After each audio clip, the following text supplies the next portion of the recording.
Boa noite a todos, dando início aqui a mais uma live do nosso Café com Queijo Escatologia. Antes da entrada do Daniel Emídio, a gente vai estar tocando o primeiro salmo do Hallel. É assim que eu acho que se pronuncia. É o Salmo 113.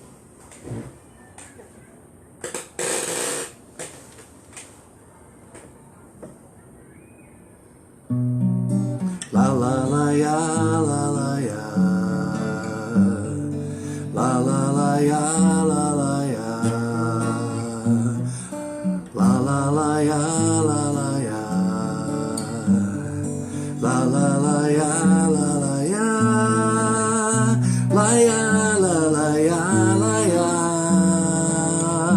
la ya, la la ya, la la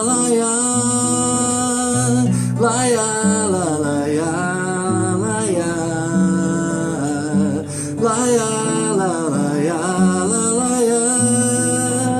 Louvai ao Senhor, louvai servos, louvai o nome do Senhor. Louvai ao Senhor, louvai servos, louvai o nome do Senhor. Seja bendito o nome do Senhor desde agora e para sempre. Desde o nascimento do sol até o ocaso, seja louvado o nome do Senhor, seja louvado o nome do Senhor, seja louvado o nome do Senhor, seja louvado o nome do Senhor. La la la ya, la la ya, la la la ya, la la ya, la ya, la la ya, la ya, la ya, la la ya, la la ya. Exaltado está o Senhor acima das nações, e a sua glória é sobre o céu. Exaltado está o Senhor acima das nações, e a sua glória é sobre os céus. Quem é como o Senhor, nosso Deus, que habita nas alturas? Quem é como o Senhor, nosso Deus, que habita nas alturas, que se curva para ver o que está no céu e na terra, que se curva para ver o que está no céu e na terra, que do pó levanta o pequeno e do monturo ergue o necessitado,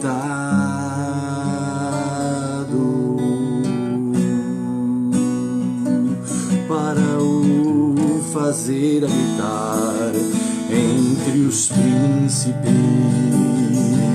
sim, os príncipes do seu povo, e que faz com que a mulher estéril habite em família e seja alegre mãe de filhos,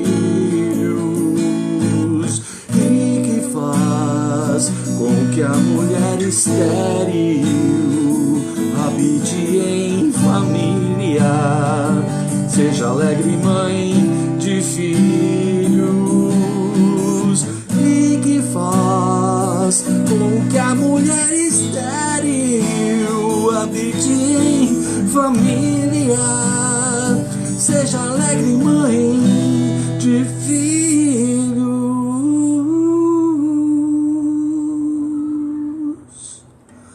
Quem é como o Senhor, nosso Deus, que habita nas alturas? Quem é como o Senhor, nosso Deus, que habita nas alturas?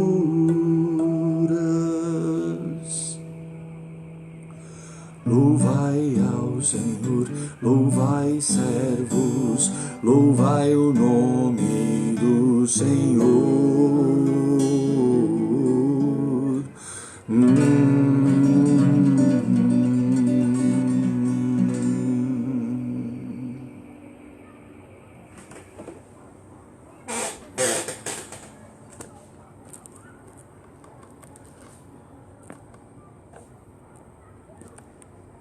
Devidamente do Daniel, só vou acrescentar aqui o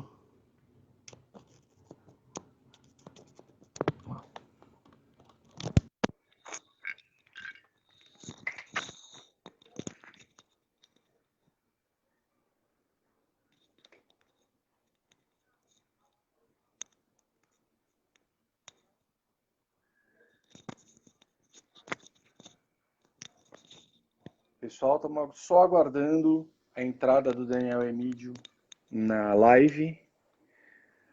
Ele já foi adicionado e, enquanto isso, vamos dando tchau aqui, acenando para o pessoal. Oi, Eclair. Oi, Daniel. Obrigado para quem está acompanhando a gente. Sejam bem-vindos.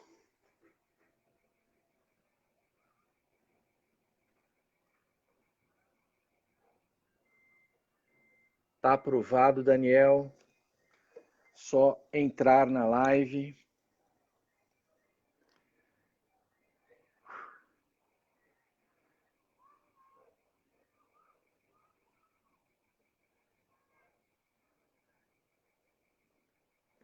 Ele está tentando, mas não está sendo adicionado.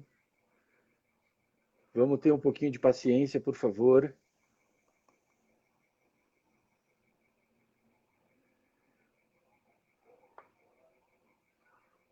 Hoje a gente pretende abordar a questão referente à perseguição dos cristãos. Graças a Deus a gente vive num país que, apesar de ser laico, a liberdade religiosa é respeitada, e por mais que a gente esteja sendo afrontado aí nos últimos tempos de diversas formas. Caiu a conexão aqui do Daniel, não está conseguindo entrar de novo. Bom, paciência. Adicionando ele aqui novamente.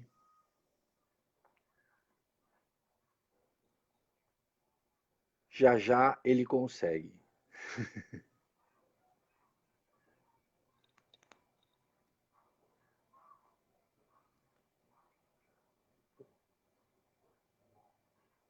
Olá também para o Carlos Vânio, que é nosso amigo lá do curso da Joyce, mais um dos que fizeram o curso de jornalismo, comunicação com caráter e verdade.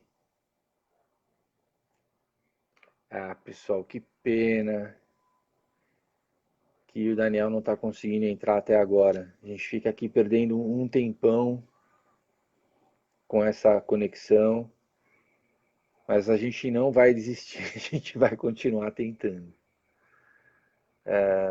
Vamos lá.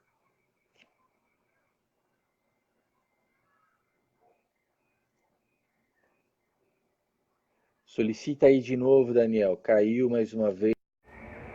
Com o perfil da esposa dele, que a gente já uma vez. O Daniel tem um histórico aí de ser bloqueado pelo Facebook. Infelizmente, isso é uma prática que a gente não entende e que a gente luta aí contra. Agora eu estou adicionando aqui já a Andrea, só aguardando um minutinho. Obrigado pela paciência de você. Finalmente, bem-vindo, Daniel. Sim. Que bacana. Teve que entrar com o perfil da Andrea hoje, de novo, que nem da primeira vez que a gente fez a live. Mas o que vale é esse esforço que a gente faz para poder levar até vocês o amor que a gente tem pelo Evangelho. E boa noite, Carlos. Obrigado por estar prestigiando aí a gente. E Daniel, seja bem-vindo. Pode iniciar aí seus comentários, né, que você sempre faz sobre a letra, né, do Salmo 113, que é o primeiro salmo do Hallel. É assim que se fala, né? Você estava me ensinando aí a pronúncia correta. Eu falava Halel, e ele me ensinou. O Daniel é um cara profundo conhecedor da palavra de Deus, um estudioso, e ele me ensinou a pronúncia correta, né, do Hallel, que são salmos que o povo judeu canta durante a celebração da Páscoa. Bem-vindo, Daniel, a palavra está contigo. Pessoal, eu vou me ausentar um minutinho para pegar o caderno onde eu fiz as minhas anotações, enquanto o Daniel já vai introduzindo vocês aí no assunto de hoje. Tá ok? Eu volto rapidinho. Manda ver, Daniel, já estou de volta. Ari, só para constar, né, boa noite a quem está assistindo a nossa live. Apesar de muito sufoco para conseguir entrar no perfil, mas entrar na live, mas conseguimos, graças a Deus. Né? Tem essa questão, o Facebook costuma bloquear minha conta de acesso e fica complicado para a gente fazer a live. Toda essa introdução aí, toda vez esse perrengue para que a gente consiga fazer esse acesso. Ari, só confirmando, o som tá ok? Então tá saindo aí Tá ok para você? perfeito, cara. Tá perfeito o som. Tô mandando um oi aqui Ok, então também vamos para continuar. Tirza, para o João, amigos da gente aí que estão prestigiando. Obrigado. Continua a sua explanação, Daniel. Por favor. Certo, Ari. Como você bem adiantou aí, né? É um salmo de Halel. O salmo de Halel é os salmos que se encontram do Salmo 113 ao Salmo 118. E como o Ari bem falou, são salmos que eram falados, né? Em ocasiões de festa e especialmente durante a Páscoa. Então a gente resolveu fazer a explanação desse salmo. E esse salmo ele evidencia, né, o motivo dele é justamente ali a providência de Deus, né? O motivo pelo qual nós louvamos a Ele é porque Ele é um Deus providente. E o salmista justamente está fazendo essa colocação aí, né? Embora a excelência de Deus esteja acima dos céus, ele resolve, ele, por sua graça, ele baixa seus olhos a nós meros mortais, a nós meros pecadores, né? Para observar toda a humanidade, né? Os olhos do Senhor percorrem toda a humanidade. E isso é visto aí por muitos que atribuem os intempéries, as situações complicadas e adversas do mundo, como se Deus, né, ele não se relacionasse, como se Deus fosse um ser impessoal, que não se importasse com os seres humanos, que não tivesse o objetivo de, por sua vontade, ele manter uma relação com esses seres humanos, com as pessoas. Né? Então, ele faz uso, né, à luz dessas situações, dessas mudanças de súbitas que acontecem na vida, esses intempéries, né, essas coisas que nos acometem inesperadas, para nos advertir, né, que isso não procede nada mais do que do Senhor, do que de Deus, não é? Então, qualquer dúvida que nós tenhamos que Deus governa todas as coisas, elas devem ser reduzidas a nada, reduzidas a pó. Não existe coincidências, não existem acidentes, porque existe a providência de Deus. E o salmista ele toma isso para si, né, no propósito de que ele expressa louvor a Deus, inclusive até nos acontecimentos ruins, que é difícil nós reconhecermos a soberania de Deus quando nós estamos passando por uma situação complicada, uma situação adversa. E esse salmo é um salmo curtinho, não é um salmo, é, comparado aos outros salmos, é um salmo bem pequeno. E o interessante é que a estrutura dele é uma estrutura, digamos que, elegante. Ela é cunhada com cuidado estilístico muito apurado. Não é sua estrutura, as organizações das ideias, os paralelismos são bem construídos. Então você percebe um estilo elegante de falar a respeito, né, da palavra de Deus. O seu cunho devocional, né, de se remeter a Deus. Então, todo o tema é a celebração do poder e da glória, né, e da misericórdia de Yahvé. E existe um comentarista dos Salmos, um catedrático aí,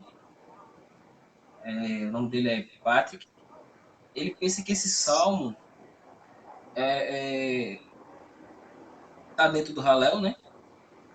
A opinião dele que está dentro do Halel, porque às vezes existem divergências entre os catedráticos quanto à autoria, quanto ao fundo histórico, background histórico, quanto a se ele pertence ou não ao cânon. Então, são infinitas divergências, mas esse autor aqui, ele acredita que o Salmo 113 pertence ao Halel e que, né, por ser o Halel era recitado às mesas, né, em festas e tal, pelos hebreus, e especialmente na noite de Páscoa, assim como o Salmo 118, que na live passada a gente mencionou.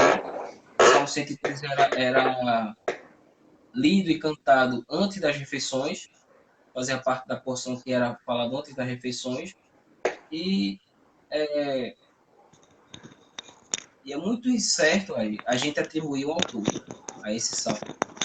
O que se sabe sobre a autoria do Salmo 113 é que provavelmente, por ele pregar emprestado o termo lá de 2 Samuel 2,8, especificamente no versículo 9, que faz aí alusão à história de Ana, né, que é até uma parte bonita da música que você fez.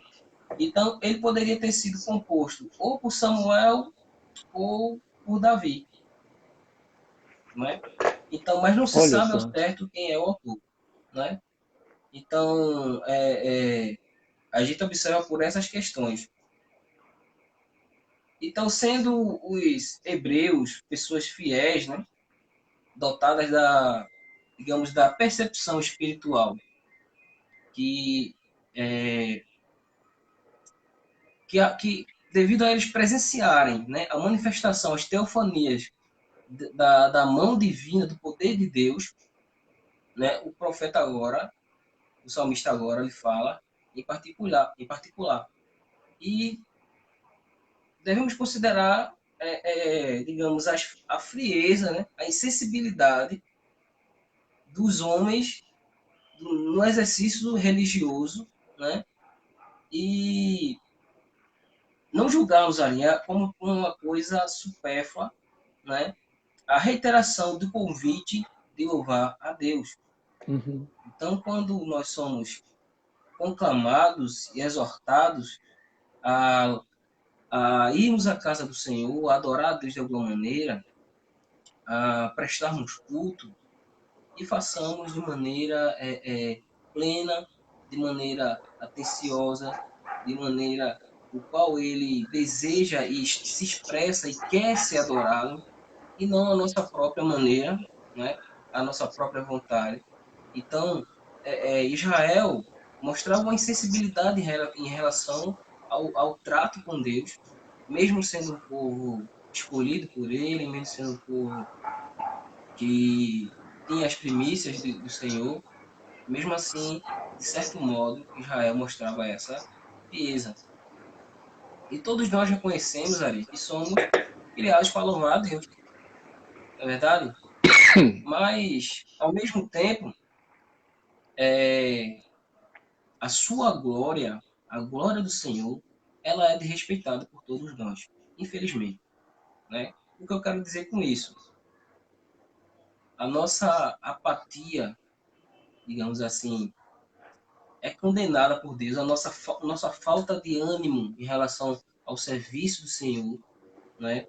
É condenada pelo salmista, visando um zelo altamente, cultivar um zelo muito, digamos, uma altitude maior, um grau de zelo alto nas nossas práticas religiosas, né? Então, a repetição da exortação, no sentido de que nós devemos louvar, deve ser uma referência à, à perseverança, né? E do labor, do ardor, da constância no exercício religioso. Então, alguns preferem entender que a expressão servos de Deus, os servos de Yahvé, como está lá no original, como uma referência, né, apenas aos levitas, que foi dada a questão do sacerdócio, né, a incumbência da celebração de louvores a Deus, na vigência da lei cerimonial, enquanto Israel ainda, antes do advento da vinda de Cristo, né, Israel ainda preservava essa questão cerimonial. Então, isso tá correto, eu não me oponho a isso, não tenho nenhuma objeção contra isso. Mas não podemos excluir também as outras pessoas, os outros fiéis, né?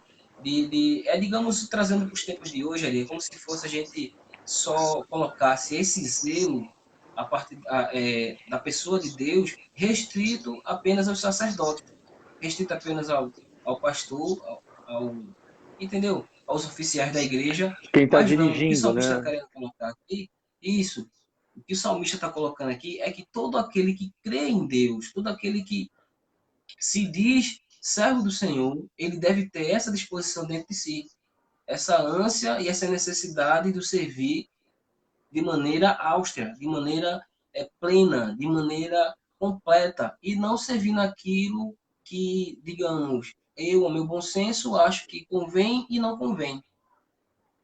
Queria acrescentar uma Entendeu, Ari? coisa aí que vai de encontro, né, ao que você está colocando e também ao nosso assunto de hoje, que é a perseguição aos cristãos.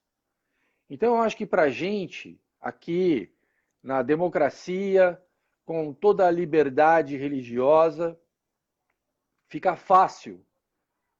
Então, a gente está muito sossegado. Agora, pessoal que está vivendo nos países islâmicos, que está vivendo na cortina ali de ferro, né, dos países comunistas, eles não têm essa mesma liberdade e talvez por isso eles tenham essa atitude mais consagrada de louvor, de respeito, né, de adoração a Deus. Porque, na verdade, a gente está falando, né, como o próprio Salmo diz aí, que Deus está exaltado acima de todas as nações. A glória do Senhor está acima dos céus. Né? E aí ele pergunta, quem é como o Senhor, nosso Deus, que habita nas alturas? Né? Então, a gente precisa entender que quando a gente está buscando esse relacionamento vertical com Deus, a gente precisa se colocar perante o Senhor, entendendo quem Ele é. Né? Incomensurável o seu entendimento, os seus pensamentos, o seu poder. A gente não consegue calcular, a gente não consegue medir. E, no entanto, nós temos acesso. Jesus nos deu esse acesso, né, quando ele pagou o Amém. nosso pecado lá na cruz. E eu queria colocar outra coisa também que eu acho curioso. Se por um lado, quando ele fala sobre a mulher estéril, ele pode estar fazendo referência realmente a Samuel. Por outro lado, quando ele fala que do monturo Deus ergue o necessitado, o pequeno, para o fazer habitar entre os príncipes do povo, aí com certeza está falando de Davi. Né? Talvez Samuel, conhecendo a história, porque quando Samuel foi lá ungir Davi, ninguém nem lembrava que ele existia. Né? Então, com certeza, essa referência é a pessoa de Davi. Né? O pequeno, o ignorado, que foi colocado acima entre os príncipes do povo. Bacana. Se você tiver mais alguma coisa aí para acrescentar sobre o texto, manda ver. Se não, faz o link aí para a gente poder falar sobre a perseguição, né, que realmente está assolando pessoas aí muito longe daqui. A perseguição aqui que a gente sofre, ela é mais ideológica, né? Ela é mais comportamental. O nosso comportamento ele não é aceito, ele é criticado. A gente tem que aceitar toda o pessoal progressista no comportamento, o pessoal liberal no comportamento. A gente tem que aceitar tudo que eles estão determinando aí que é bonito, que é belo, que é legal, que é bacana, e a gente tem que ficar quieto, de certa forma. Então, a nossa questão é muito mais ideológica, mas a gente tem essa liberdade mesmo assim. Mas bem longe daqui tem gente que paga um preço muito alto para proclamar a sua fé em Jesus. Então, manda daí, Daniel. Verdade. É verdade. Só complementando aqui em relação ao texto, né? Aham. Esse que você falou aí, sem dúvida, é muito coerente com o que a gente está mencionando aqui. Mas quando o Espírito Santo ele se dirige aos levitas em relação ao assunto dos louvores e como a atribuição litúrgica dos levitas, a questão é que o Espírito Santo ele exorta e ele exige, né? Por exemplo, que os levitas mostrem a, aos demais fiéis, aos demais crentes em Deus, né? Como eles devem orar, como eles devem cantar ao Senhor, né? No cântico e numa expressão de louvor santa, expressão de louvor o qual Deus se agrade de receber. Porque nós podemos louvar da maneira que Deus não aceita. Tá entendendo ali? Não é de todo jeito que Deus Aham. aceita como nós nos dispomos para louvar. Então, só concluindo, como de acordo com o texto lá de 2 Pedro 9, se eu não me engano, todos nós somos sacerdotes. Dentro da nova aliança, todo cristão, todo crente em Jesus Cristo tem um sacerdócio, entendeu? De maneira, por exemplo, como Zacarias testifica lá, né? Que sob o reinado de Cristo, nós ali somos humildes servos, né? Dentre o povo que seriam levitas, entendeu? A profecia de Zacarias lá 14, 21. E não há dúvida de que os o povo, a parte de Israel, né, eles estavam dentro dessa profecia, né, e também seriam chamados a Deus para o louvar, através desse sacerdócio que era uma predição daquilo que iria acontecer visto pelo sacerdócio levita. Então, após o advento da nova aliança, o que Cristo fez, colocando toda a lei cerimonial no passado, ele transferiu para todo aquele crente nele, não é, que esse sacerdócio, essa forma de expressar diretamente a Deus sem intermediários, né? Porque antes era restrito aos levitas esse louvor consagrado, esse louvor santo. Então nós também podemos hoje, graças ao nosso bom Senhor Jesus, nos expressar em louvor santo e adoração a Ele. Isso é maravilhoso, isso é magnífico.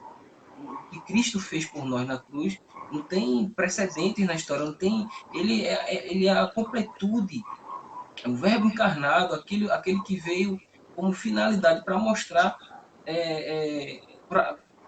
para, digamos assim, para completar tudo aquilo, todo aquele aspecto espiritual, né, que era capenga, que era débil na antiga aliança, né, que era apenas anúncios daquilo que viria a ser, que era Cristo. Então, no versículo 2, ali, quando fala bendito o nome de Yahvé, o salmista confirma que o que eu mencionei antes, né, que os louvores a Deus devem ter, digamos, continuidade, né, ao longo de todo o curso da nossa vida. Não é apenas uma obra litúrgica, não é apenas um momento de culto, mas toda a nossa vida tem que ser um louvor, uma expressão de louvor a Deus. Todo o nosso proceder, tudo que nós fazemos. Não existe dissociação entre sagrado e profano, entre sagrado e secular.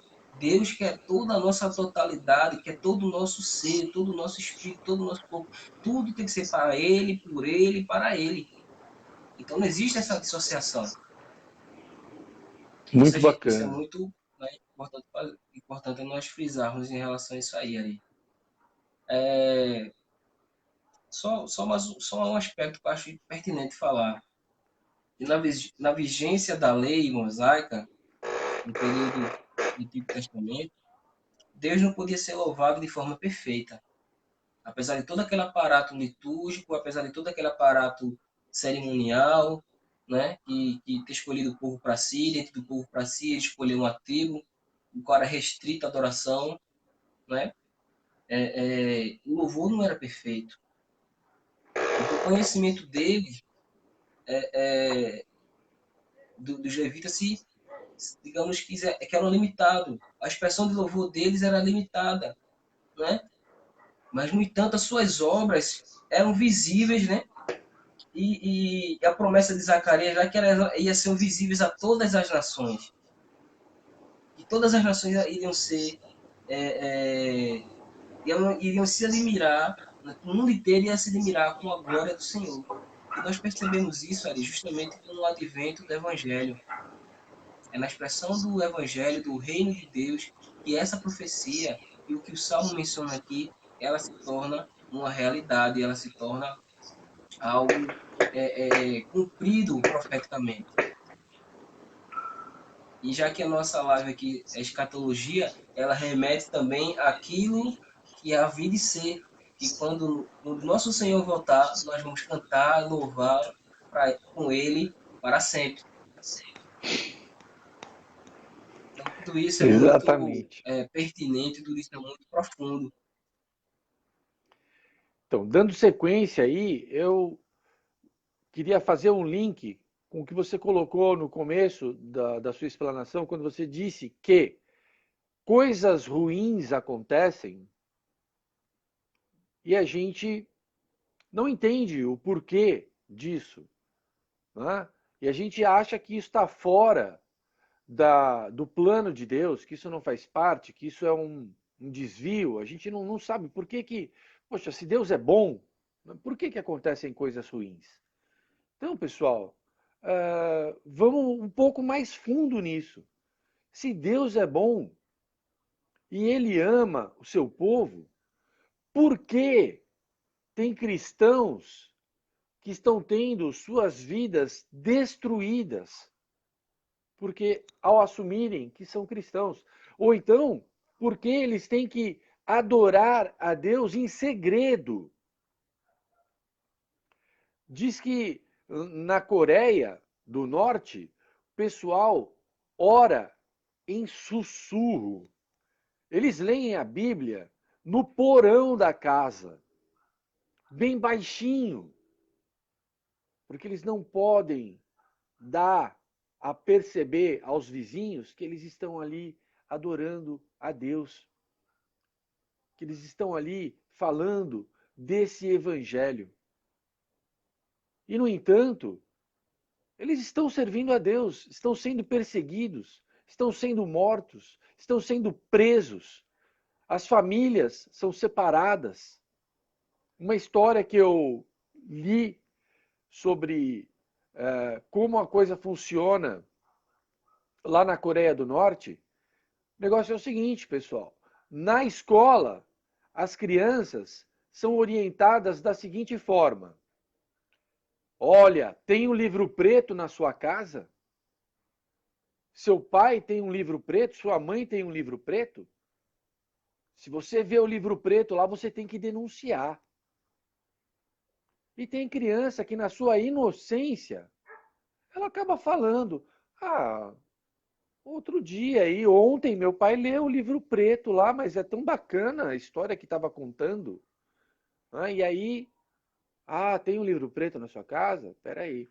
Pessoal, as Bíblias são enterradas para que as pessoas não saibam que você tem uma Bíblia.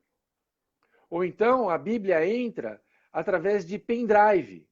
A Bíblia está num pendrive ali para você poder colocar num dispositivo e poder acessar ao que está ali.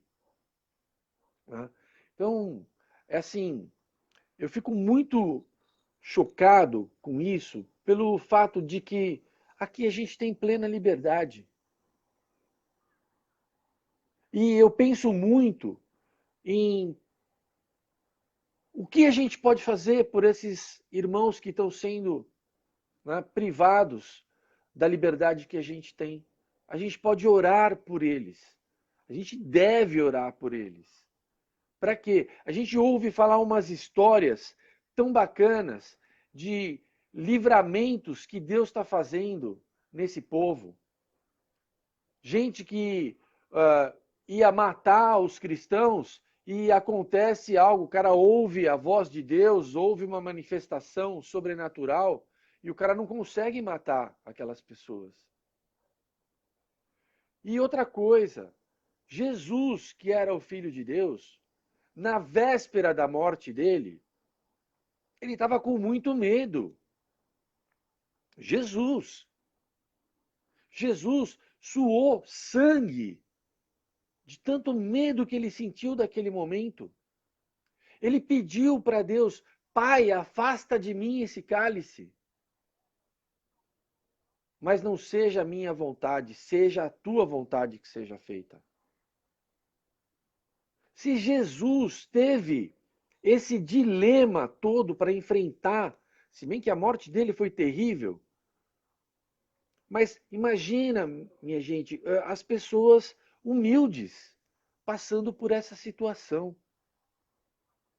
sendo desafiadas. Olha aqui, é só você negar Jesus que você vive. Nega a sua fé que vai ficar tudo bem. Então, é uma coisa, sabe, que a gente sabia que ia ser assim. Está escrito na Bíblia que seria assim. Mas nós temos obrigação de orar por essa gente, para que Deus dê coragem para eles sofrerem o que tiver que ser que eles vão sofrer. Às vezes é só ficar preso ali na base de pão e água, passando frio, passando por privações. Mas às vezes não, às vezes tem tortura.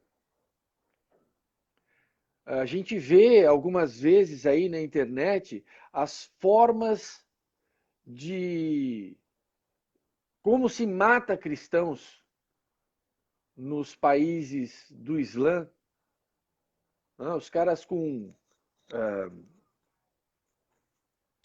explosivo ao redor do pescoço, pessoal dentro de uma gaiola, e essa gaiola é emergida na água, submergida na água. Pessoal dentro de um carro e os caras jogam uma bomba ali para explodir o carro. Ou então decapitação, ou então tiro na nuca. E nós, o que nós estamos fazendo por eles? A gente tem a liberdade. A gente está bem tranquilinho aqui. Mas eles não. Diga lá, Daniel. Falei muito já. Além de tudo isso que você falou aí, me faz lembrar o texto lá de Mateus 10:22, que fala: "E por causa do meu nome sereis odiado de todos. Contudo, aquele que permanecer firme até o fim será salvo. Quando, porém, vos perseguirem num lugar, fugir para outro, pois com toda certeza vos asseguro que não fareis passado por toda a cidade de Israel antes que venha o Filho do Homem." Então, ali, a gente percebe que o fato de ser perseguido, o fato de sofrer, é uma marca do cristão. Nós não fomos chamados ali para ser os mais benquistos, os mais ricos, os mais amados pelo mundo. Pelo contrário, nosso Senhor nos prometeu que nesse mundo nós teríamos aflições. Nosso Senhor prometeu que ele veio para causar guerra, né? Entre o pai e o filho, entre os irmãos, ou seja, que um entrega ao outro.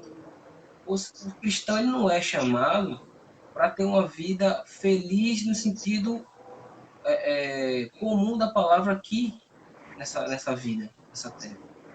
Então, aí, o povo de Deus, ele sofre perseguições e ele é morto, né, desde os tempos do Antigo Testamento. Uhum. Né? Quantas e quantas histórias nós vemos que o povo de Deus sendo assolado, Israel como o povo de Deus no Antigo Testamento, e agora a igreja como o povo de Deus no Novo Testamento. E a gente percebe que isso é uma marca, né? O sofrimento do cristão é uma marca que nos liga ao próprio Senhor, ao próprio nosso Senhor Jesus Cristo. Né? De uma forma que o sofrimento dele lá na cruz, o sofrimento, a sua ressurreição e a sua ascensão, nós de forma miraculosa, de forma mística, nós estamos ligados a ele. Então, nosso sofrimento aqui é o sofrimento dele. O que acontece com a igreja aqui acontece com ele. E o fato dele ser vitorioso, o fato dele estar sentado à destra de Deus Pai, é nossa segurança de que um dia, quando esses irmãos ressuscitarem, né, o galardão dele, a recompensa dele vão ser enormes. Né? Por isso que o apóstolo João escreve dando esperanças àqueles cristãos que estavam sendo perseguidos ali no primeiro século, aquela perseguição ferrenha, no qual os cristãos eram estraçalhados, jogados às feras no Coliseu, jogados para todo tipo de barbárie ser acometer eles, eram queimados vivos em postes para iluminar as estradas. Ou seja, sempre foi uma característica do povo que crê em Jesus Cristo, o povo temente a Deus. Mas isso é claro que nós não vamos deixar de nos compadecer ali, né? Com os nossos irmãos que são perseguidos nos tempos de hoje.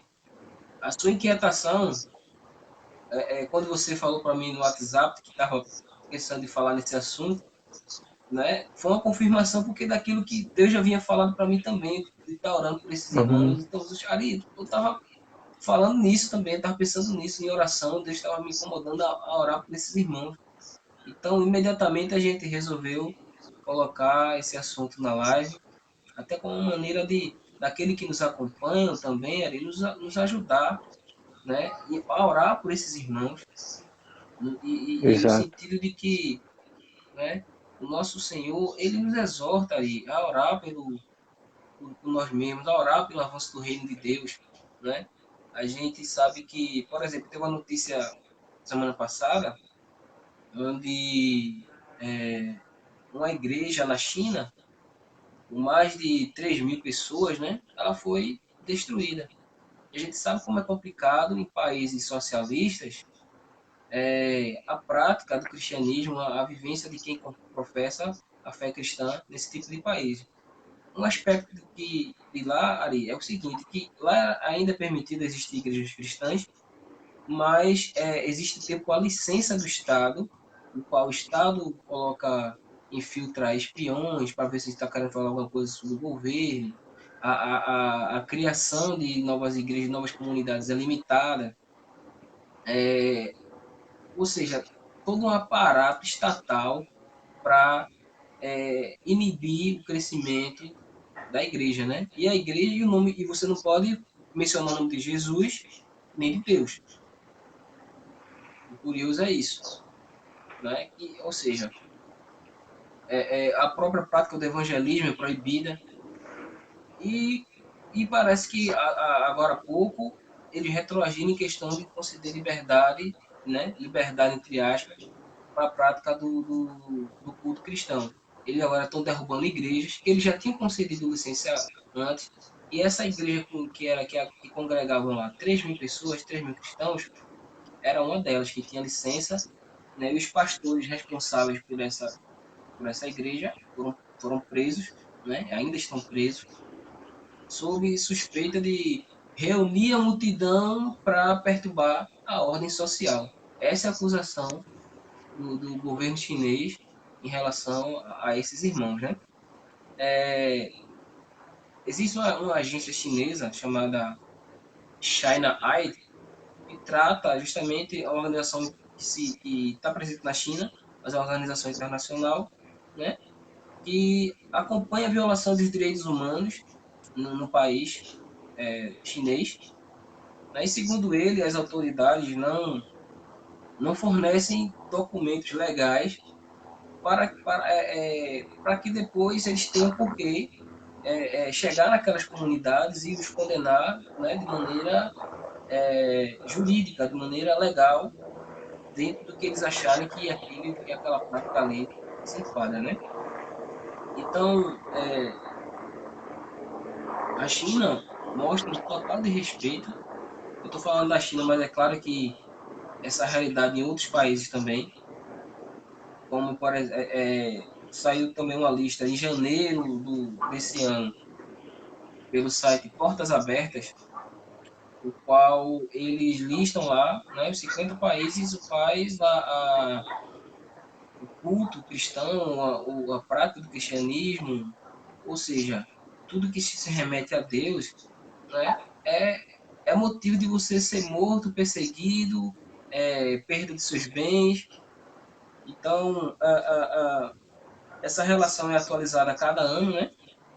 E é utilizada bastante por ministérios de missões que são, né, que enviam missionários a esses países com o intuito de que o evangelho se cresça, o evangelho se estabeleça e que mais pessoas tenham acesso à palavra de Deus. Né? Então, de acordo ali com o site Portas Abertas, mais de 245 milhões de cristãos experimentam níveis mais altos de perseguição, né, da sua fé. E a hostilidade do cristianismo é marcada por, digamos, três tendências, que é o autoritarismo estatal, né, governos e sociedades ultranacionalistas, né, e a propagação do islamismo. Ou seja, se reduz a isso, a gente resume isso aí, é o socialismo e o islamismo que estão matando nossos irmãos, né, ao longo do mundo aí, todo mundo. E a gente, o canal, a proposta do canal é falar de escatologia e, assim, por que a gente está falando de perseguição aos cristãos? Porque, na verdade, quando o governo mundial for instituído, nós sabemos que a perseguição aos cristãos ela vai ser oficial também, porque o governo mundial vai instituir uma religião mundial, na qual Jesus não é mais o Senhor, o objeto de adoração.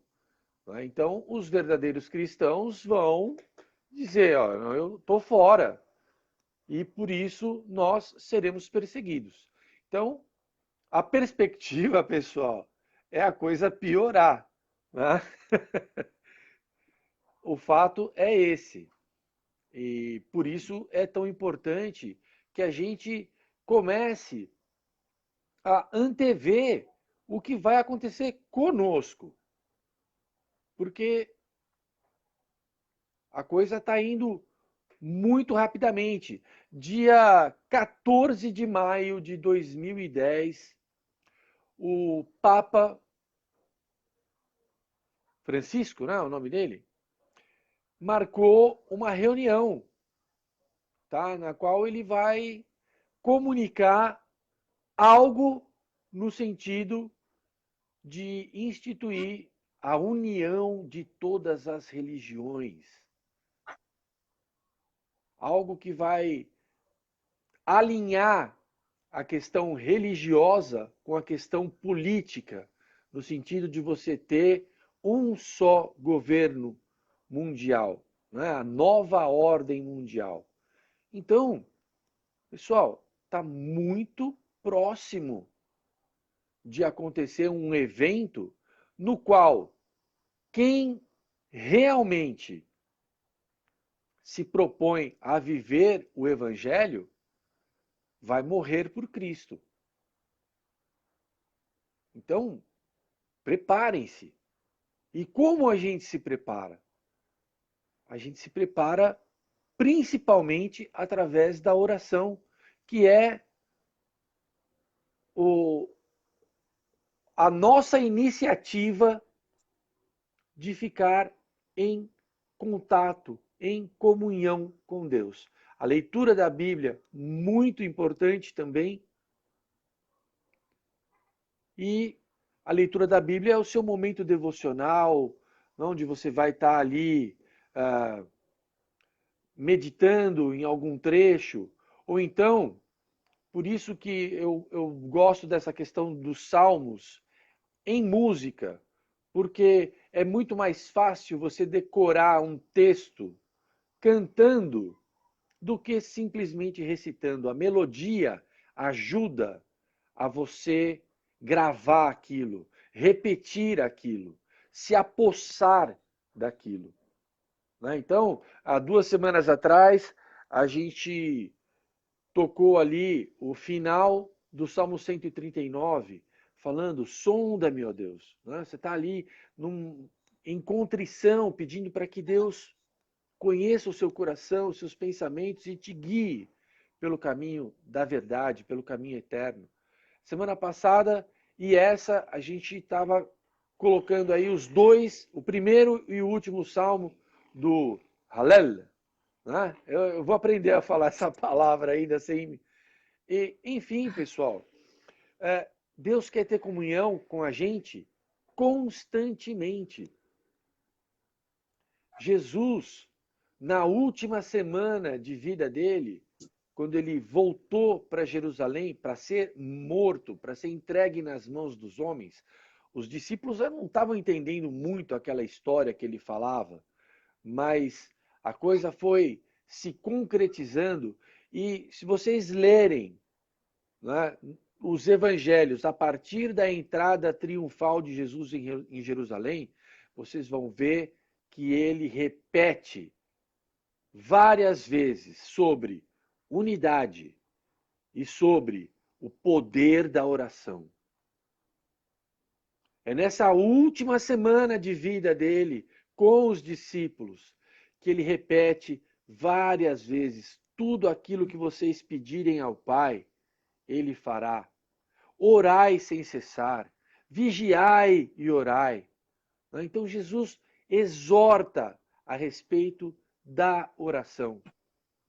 E a gente está conclamando a quem assistir a essa live e depois quando ficar aí no YouTube e tudo mais, que ore pelos nossos irmãos que estão morrendo lá do outro lado da terra, lá. Como é que você falou da faixa 1040, né? Isso. Os Que lugares faixa onde... 1040. Manda lá. Continua, por favor. É interessante isso. Eu não sei nada disso daí. Certo. Só antes de continuar, eu queria ler um comentário que Jonas Chaves, meu amigo, meu irmão, fez aqui. Opa, manda. Ele fala o seguinte, ó. Interessante a reflexão sobre a perseguição à igreja. Isso me faz pensar o seguinte. Tertuliano disse que o sangue dos mártires é a semente da igreja, ou seja, quanto mais a igreja é perseguida, mais ela cresce. Será que isso também acontece hoje ou a igreja tem cedido diante da perseguição? Então, a pergunta de Jonas é uma pergunta bastante pertinente, né? E, no meu modo de ver, Jonas, eu acho que a igreja tem cedido, sim, em alguns aspectos da sua prática, em alguns aspectos da sua vida com Cristo. Ela tem sido mundanizada em alguns aspectos, por exemplo, com a liturgia.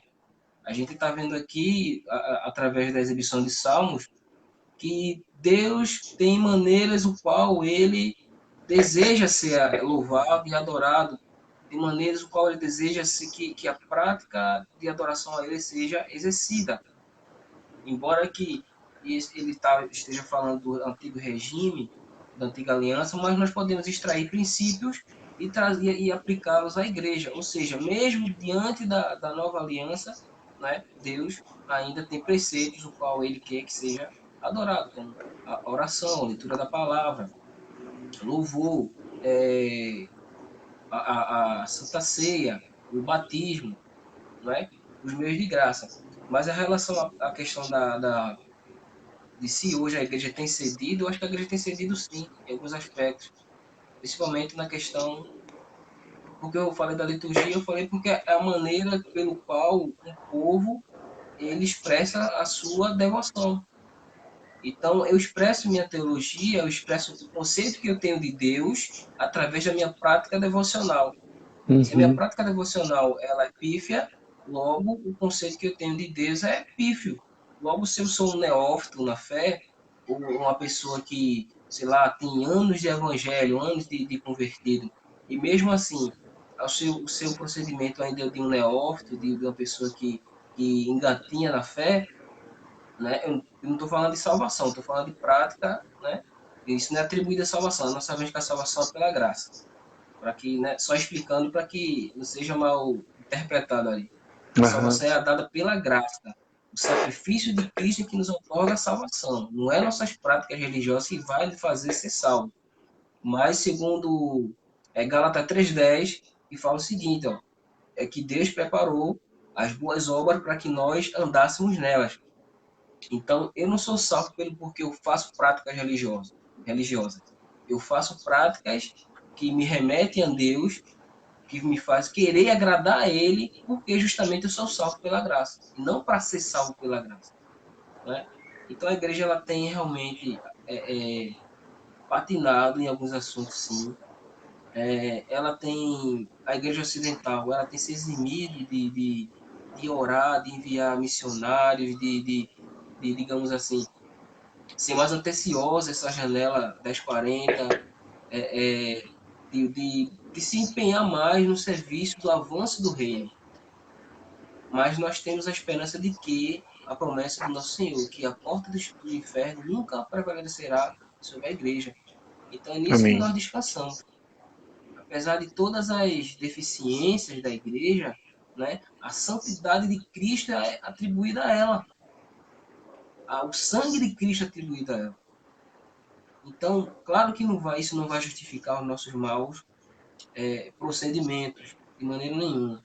Mas nos outorga um lugar o qual Cristo nos deu, da questão da santidade, de nos atribuir santidade e salvação mediante a sua pessoa, mediante o advento do Evangelho. E é nisso que a igreja descansa, em saber que o inferno nunca vai vencer a igreja. É, na verdade, a santidade, né, do cristão não é a condição de santo, de não pecador. A santidade é a disposição que eu assumo, mesmo sabendo que eu sou pecador, em tentar agradar a Deus com a minha vida. Então, a santidade ela é um projeto de vida que a gente vai, né, dia após dia, praticando mais e mais. A De glória prática em do glória. amor ela é muito importante, certo? Por quê? Porque o amor, Deus é amor. Logo, a manifestação de Deus em nós é o amor. Uma coisa bem lógica, aí não tem nem que raciocinar muito, certo? E a prática, né, de atos, como você colocou aí, que fala em Gálatas, né? Nós fomos exortados a andar em boas obras, para agradar a Deus, que é o objetivo de quem ama, de quem recebe o Evangelho, de quem entende: Isso mesmo. ó, eu sou um pecador, eu sou um miserável, eu sou digno de morrer por causa das coisas ruins que eu tenho em mim. A gente precisa admitir isso. É importante. Porque a Bíblia diz que se nós dissermos que não temos pecado, nós tornamos Deus mentiroso. Mas, se confessarmos os nossos pecados, Ele é fiel e justo para perdoar os nossos pecados e nos purificar. Então, pessoal, o tempo já está avançado aí. Infelizmente, a gente patinou hoje de novo, né, para conseguir a conexão e acaba perdendo um tempo que não tem Passando problema. rápido. Existe uma oposição, né, a esse trabalho e a gente entende isso e a gente está assim lutando o bom combate para vir até aqui e falar para vocês que o Evangelho ele é tão simples. O Evangelho ele é tão maravilhoso e Deus revela os seus mistérios às pessoas humildes, às pessoas simples, às pessoas loucas deste mundo. Ele não revela aos poderosos, aos sábios. Não, ele revela aos pequenos. Como diz lá no salmo que a gente cantou, né? Do pó ele levanta o pequeno. Nós somos pequenos. Eu queria, inclusive, Daniel, propor que a gente passasse a chamar essa live, ao invés de escatologia, de Filadélfia, né? Porque é a igreja que guardou a palavra. É a igreja. Pessoal, quem não sabe do que eu estou falando, é o seguinte: em Apocalipse, estão escritas cartas às 7 igrejas, tá? E essas 7 igrejas são características das igrejas dos últimos tempos que a gente tem aqui. Então, tem várias características, várias igrejas, eu não lembro o nome das 7, né? Laodiceia é uma, são regiões também Esmirna. ali, né? Exato. E a igreja de Filadélfia é a qual é falado assim: você é pequeno, mas você guardou a fé. Então, eu queria que essa nossa live, né, a gente começasse a chamar de Café com Queijo Filadélfia. Nós somos pequenos, mas Show a de bola. gente ama a palavra, a gente quer guardar a palavra, a gente não é melhor do que ninguém. A gente não é melhor do que ninguém. A gente só está aqui, o que a gente conversou muito antes de começar a live, é isso, a gente tem esse amor pelo Evangelho, essa angústia de falar para as pessoas como é bom servir a Cristo, que o Evangelho não é nada de promessa de que vai dar tudo certo na sua vida, que você vai ficar rico, não é nada disso. Muito pelo contrário, o Evangelho, ele é negue-se a si mesmo, sabe? Isso. Nega os prazeres dessa carne, dessa vida. Não seja carnal, não seja almático também, que fica só preocupado com seus sentimentos, mas seja espiritual, porque o nosso reino, ele é espiritual. Nós vamos viver eternamente nesse reino espiritual, ao qual nós pertencemos. Então, é uma luta que a gente trava da nossa carne contra o nosso espírito. Nosso inimigo não é a carne e o sangue. Ou seja, nunca considere qualquer pessoa como seu inimigo, porque não é. Pode até ser um instrumento que esteja sendo usado para te afrontar, para te prejudicar, para ir contra você. Isso. Mas a nossa luta é contra seres espirituais nas regiões celestiais.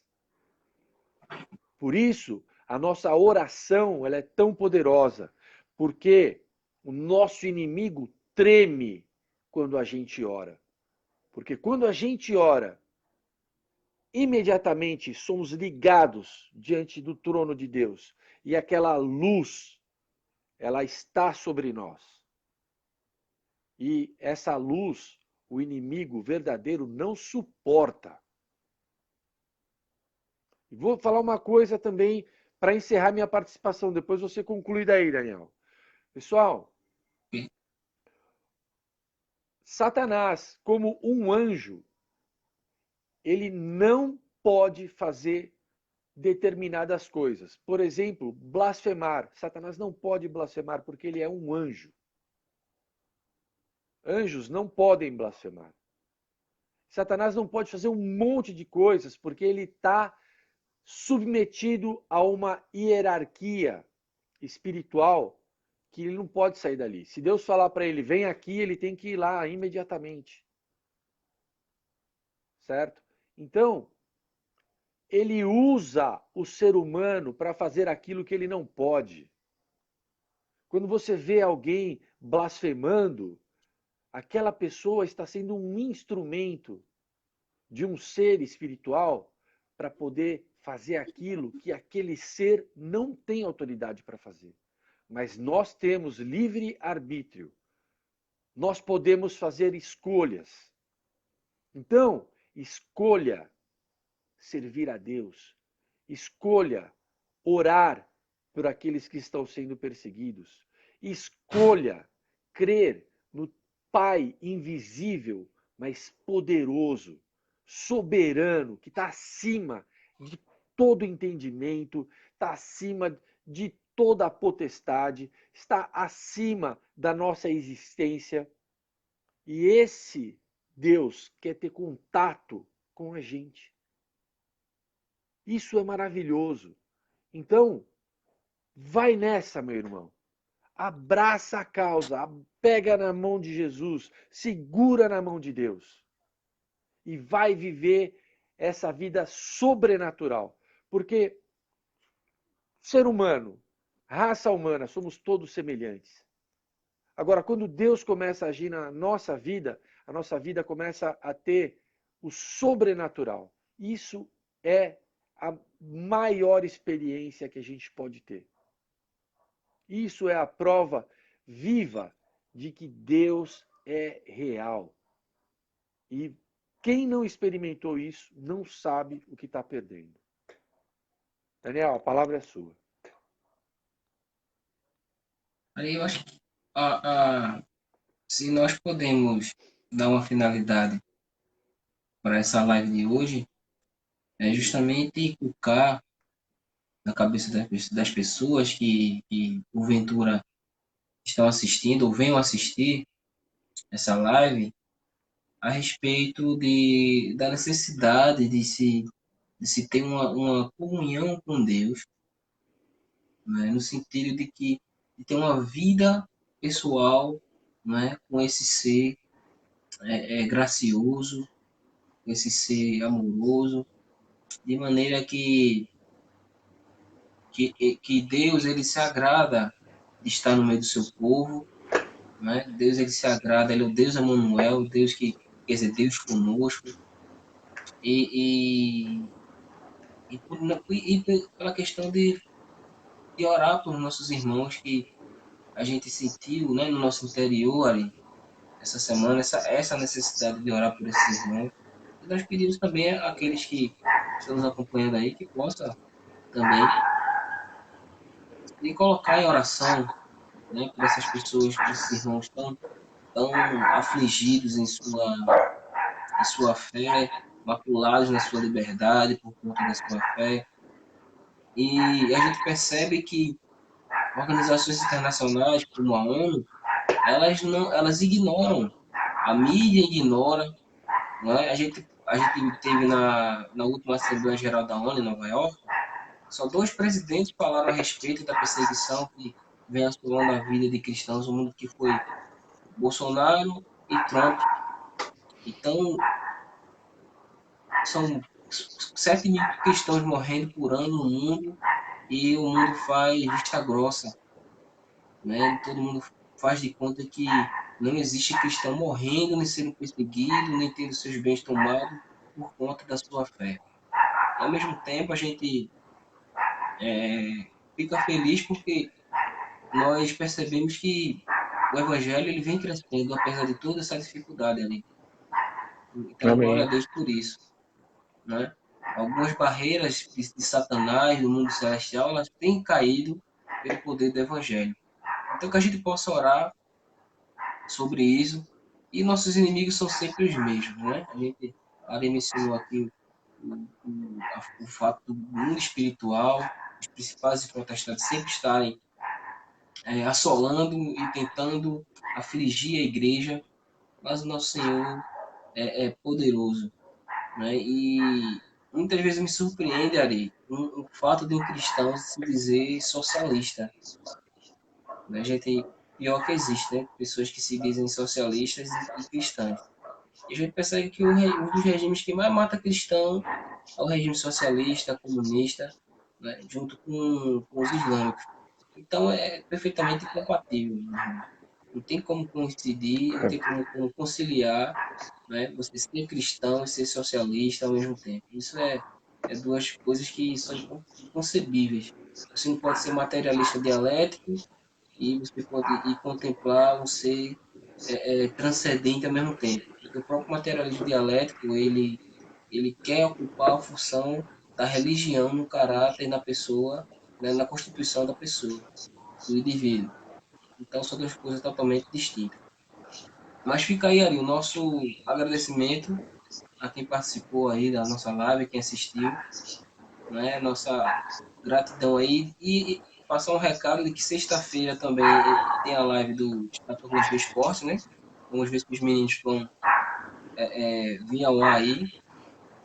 Segunda-feira provavelmente vai ter a da política, acho que café com queijo política. E terça-feira, Ari, pela graça do nosso Senhor, nós estaremos aqui de novo, falando da palavra do Senhor e exaltando o seu nome. Amém. Terça-feira é um dia especial, porque o Café com Queijo vai estar completando um ano de existência. A gente iniciou justamente no Nossa, dia 5 de novembro de 2018. A gente estava muito feliz com a eleição do Bolsonaro e a gente aproveitou aquela energia boa que estava rolando e a gente começou a fazer as lives e estamos aí.